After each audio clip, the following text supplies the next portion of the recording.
പുതിയങ്ങാടി നേർച്ചയുമായി ബന്ധപ്പെട്ട് നടത്തുന്ന എല്ലാ കച്ചവട സ്ഥാപനങ്ങൾക്കും രജിസ്ട്രേഷൻ നിർബന്ധമാണെന്ന് Tirur food safety officer. Registration ഇല്ലാത്ത ആരെയും സ്റ്റാളുകൾ ഇടാൻ അനുവദിക്കില്ല.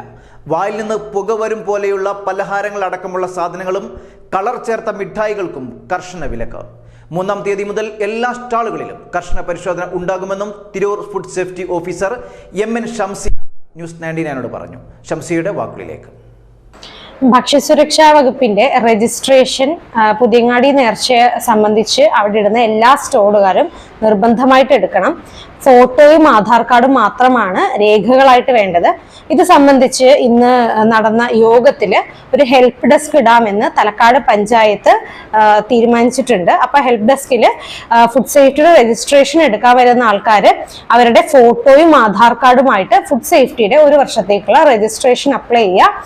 അതുപോലെ തന്നെ നിങ്ങൾക്ക് ഈ സ്റ്റോൾ ഇടുന്നവര് ഇൻ കേസ് ആ ഹെൽപ്പ് ഡെസ്കിൽ പോവാൻ സാധിക്കാത്തവരോ അല്ലെങ്കിൽ അറിയാത്തവരോ ആണെങ്കിൽ അക്ഷയ പോയാലും റീറ്റെയിലർ കാറ്റഗറിയിലുള്ള ഫുഡ് സേഫ്റ്റി രജിസ്ട്രേഷൻ അപ്ലൈ ചെയ്യുക. ഫോട്ടോയും ആധാർ കാർഡും മാത്രം മതി. രണ്ടാമത്തെ കാര്യം, അവിടെ വിൽക്കാൻ വെച്ചിരിക്കുന്ന എല്ലാ ഭക്ഷ്യവസ്തുക്കളും എക്സ്പയറി ഡേറ്റ് നിർബന്ധമായിട്ട് എനിക്ക് കാണണം. പരിശോധനയ്ക്ക് എന്തായാലും ഈ നേർച്ച സംബന്ധിച്ച് നമ്മൾ 3-ാം തീയതി മുതൽ തന്നെ അവിടെ കർശനമായിട്ടുള്ള പരിശോധനകൾ ഉണ്ടാവും. പരിശോധന സമയത്ത് എക്സ്പയറി ഡേറ്റ് എല്ലാ ഭക്ഷ്യവസ്തുക്കളിലും നമുക്ക് നിർബന്ധമായി കണ്ടിരിക്കേണ്ടതാണ്. അത് സൂചിപ്പിക്കുന്ന തരത്തിൽ ലേബല് നൽകിയിരിക്കണം. 3-ാമത്തെ കാര്യം, എല്ലാവർക്കും അറിയാം, കഴിഞ്ഞ വർഷം നമ്മൾ അവിടെ ചോക്ക് മിഠായി എന്ന് പറഞ്ഞ ഭക്ഷ്യവസ്തുവിൽ നിന്ന് മാരകമായ ഒരു കളറ് ചേർത്തതായിട്ടാണ് കണ്ടത്. അപ്പോൾ അത്തരം ഭക്ഷ്യവസ്തുക്കൾ നിങ്ങൾ വാങ്ങുന്നുണ്ടെങ്കിൽ വാങ്ങുന്നവരോട് ഇത്തരം ഭക്ഷ്യവസ്തുക്കൾ മാരകമായിട്ടോ അല്ലെങ്കിൽ മനുഷ്യ ശരീരത്തിന് ഹാനികരമായിട്ടുള്ള ഒന്നുമില്ല എന്ന് ചോദിച്ചോ അല്ലെങ്കിൽ അവിടെ പരിശോധന റിപ്പോർട്ട് എന്തെങ്കിലും നോക്കി ഉറപ്പുവരുത്തുക. അതല്ലാതെ തന്നെ ഭക്ഷ്യസുരക്ഷയുടെ മൊബൈൽ ഫുഡ് ടെസ്റ്റിംഗ് ലാബ് ഉപയോഗിച്ചുള്ള പരിശോധനകൾ അവിടെ ഉണ്ടായിരിക്കുന്നതാണ്. അടുത്തൊരു കാര്യം, നേർച്ച സംബന്ധിച്ച് അവിടെ ലിക്വിഡ് നൈട്രജൻ ഉപയോഗിച്ചിട്ടുള്ള ഭക്ഷ്യവസ്തുക്കൾ, ഉദാഹരണം കഴിഞ്ഞ വർഷം ബിപിയങ്ങാടിയിൽ വേഫർ ബിസ്ക്കറ്റും അതുപോലെ തന്നെ പലതരം സ്വീറ്റ്സും പുക പോലത്തെ ഒരു ലായനിയിൽ മുക്കി അത് കഴിക്കുമ്പോൾ വായിൽ നിന്നും നമ്മുടെ മൂക്കിൽ നിന്നുമൊക്കെ പുക വരുന്ന രീതിക്കുള്ള ഒരു ഭക്ഷ്യവസ്തു അവിടെ വിൽക്കുകയുണ്ടായി. ഇത്തരം ഭക്ഷ്യവസ്തുക്കൾ ലിക്വിഡ് നൈട്രജനിൽ മുക്കിയ ലായനിയിലായതിനാൽ നമ്മുടെ ആന്തരിക അവയവങ്ങൾക്ക് ചില സമയത്ത് ചില രീതിക്കുള്ള ആരോഗ്യ പ്രശ്നങ്ങൾ വരുത്താൻ സാധ്യതയുണ്ട്. അതുകൊണ്ടുകൂടി ഇത്തരം liquid nitrogen use direct food ഐറ്റത്തിൽ യൂസ് വരുന്ന ഒരു സ്റ്റോളും അവിടെ അനുവദിക്കുന്നതല്ല.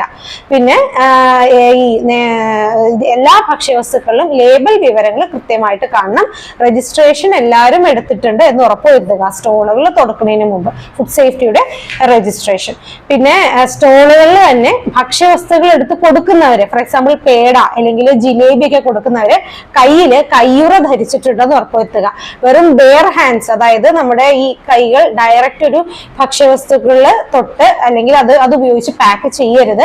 കാരണം കഴിഞ്ഞ വർഷം പരിശോധനയ്ക്ക് വന്നപ്പോൾ ഡേറ്റ്സ് അതുപോലെ തന്നെ ഇത് ജിലേബി പോലത്തെ ഭക്ഷ്യവസ്തുക്കളൊക്കെ ഡയറക്റ്റ് കയ്യിൽ നിന്ന് എടുത്തിട്ട് അങ്ങ് പാക്ക് ചെയ്ത് കൊടുക്കുന്ന പ്രവണത കണ്ടു. അതൊരു കാരണവശാലും അനുവദിച്ചു കൊടുക്കുന്നതല്ല. എന്തായാലും പിഴ ലഭിക്കുന്ന ഒരു കുറ്റമാണത്. ഇതൊക്കെ മെയിൻലി ശ്രദ്ധിക്കുക. എന്തോ 3 ദിവസവും മലപ്പുറം ജില്ലയുടെ മൊബൈൽ ഫുഡ് ടെസ്റ്റിംഗ് ലാബ് ഉപയോഗിച്ചുകൊണ്ടായിരിക്കും പരിശോധനകൾ. സയൻസ് ബേസ്ഡ് ഇൻസ്പെക്ഷൻസ് ആയിരിക്കും. അതുകൊണ്ട് തന്നെ ഓരോ ഭക്ഷ്യവസ്തുക്കളും എല്ലാ സ്റ്റോളുകളിലും തന്നെ നമുക്ക് സംശയാസ്പദത, അതായത് കളറ് ചേർത്തിട്ടുണ്ട് എന്ന് കാണുന്ന ഫുഡ് ഐറ്റംസ് എടുത്തിട്ട് അവിടെ തന്നെ ലാബ് ഉണ്ടാവും. ലാബിലപ്പം തന്നെ ടെസ്റ്റ് ചെയ്ത് നോക്കുന്നതാണ്.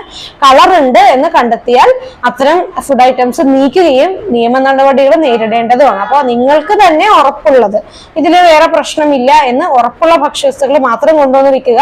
കാരണം ചോക്ക് മിഠായി കഴിഞ്ഞ വർഷം നമ്മൾ ഇങ്ങനെ തന്നെ പരിശോധന നടത്തി ലാബിൽ ടെസ്റ്റ് നടത്തുന്ന സമയം വരെ എല്ലാവരുടെയും വിചാരം അത് നമ്മുടെ നാവിന് ഒരു പ്രത്യേക നിറം തരുന്ന ഒരു ഭക്ഷ്യവസ്തു ആണെന്നായിരുന്നു വിചാരം.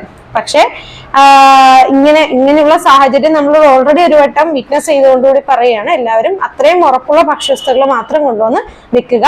ഹൈജീനിക് ആയിട്ടുള്ള, അതായത് നല്ല ശുചിത്വമായിട്ടുള്ള അന്തരീക്ഷത്തിലായിരിക്കും അത് നിർമ്മിക്കുന്നതും അത് പാക്ക് ചെയ്യുന്നതും. പൊടിയടിക്കുന്ന സാഹചര്യത്തിലോ അല്ലെങ്കിൽ മനുഷ്യ ശരീരത്തിന് ഒരു പ്രശ്നമുണ്ടാക്കുന്ന തരത്തിലുള്ള സാഹചര്യത്തിലോ അല്ല അത് നിർമ്മിക്കുന്നതും ഈവൻ പാക്ക് ചെയ്യുന്നതും എന്നുകൂടി ഉറപ്പുവരുത്തുക. ഡേറ്റ്സ് ഒക്കെ കൊണ്ടുവരുന്നവര് നല്ല ഈ ഡേറ്റ്സ് നല്ല ഒരു ഡിസ്ട്രിബ്യൂട്ടറിന്റെ അല്ലെങ്കിൽ ഹോൾസെയിലർ അടുത്ത് വാങ്ങിക്കുക. അതുപോലെ തന്നെ നിങ്ങൾ അത് പാക്ക് ചെയ്യുന്നുണ്ടെങ്കിൽ പോലും അത് പൊടി അടിക്കാത്ത സാഹചര്യത്തിലും നല്ല ഡേറ്റ്സ്, അതായത് വല്ല പുഴുക്കളോ അല്ലെങ്കിൽ. Tirur food safety officer MN ഷംസിയയുടെ നിർദ്ദേശങ്ങളാണ് നമ്മൾ കേട്ടത്. ജിലേബി അടക്കം വിൽക്കുന്നവർ കയ്യിൽ കയ്യുറ ധരിക്കണമെന്നും പൊടിപടലങ്ങൾ ഉള്ള സ്ഥലങ്ങളിൽ ഭക്ഷണ പദാർത്ഥങ്ങൾ മൂടിവെക്കണമെന്നും അടക്കമുള്ള നിർദ്ദേശങ്ങളാണ് ഷംസിയ പങ്കുവയ്ക്കുന്നത്. നിയമം പാലിക്കാത്തവർക്കെതിരെ കർശന നിയമ നടപടി ഉണ്ടാകുമെന്ന് അവർ കൂട്ടിച്ചേർത്തു. ഇതുമായി ബന്ധപ്പെട്ട് ന്യൂസ് 99നോട് കാര്യങ്ങൾ വിശദീകരിക്കുകയായിരുന്നു ഫുഡ് സേഫ്റ്റി ഓഫീസറായ ഷംസിയ.